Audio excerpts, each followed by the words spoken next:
বিভিন্ন প্রয়োজনে আমরা কিন্তু স্মার্টফোন থেকে স্ক্রিনশট করি এবং স্ক্রিনশটটা নেওয়ার পর অযথা আমাদের কাছে কিন্তু সেই স্ক্রিনশটের মধ্যেই চলে আসে স্ট্যাটাস বারের ব্যাটারি আইকন, টাইম এবং নেটওয়ার্ক আইকন।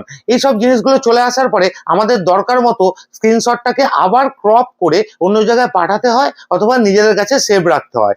99% মানুষ জানেই না যে এই স্ক্রিনশটটা শুধুমাত্র প্রয়োজনীয় অংশটুকুই কিন্তু স্ক্রিনশট করা যায়।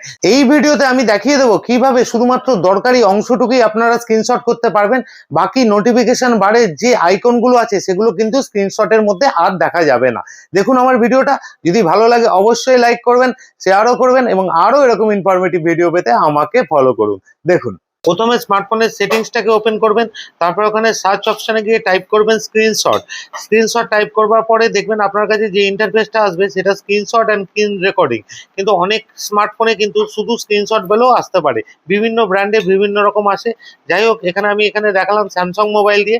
দেখুন ওখানে এরপরে ক্লিক করার পরে ওখানে একটা অপশন আসছে hide status and navigation bar, ওইটাকে আপনাকে অন করে দিতে হবে। এরপর আপনি কোনো কিছু স্ক্রিনশট নিলে আপনার স্ট্যাটাস বার বা নেভিগেশন বারের যে আইকনগুলো আছে সেগুলো আর আপনার স্ক্রিনশটের মধ্যে দেখা যাবে না।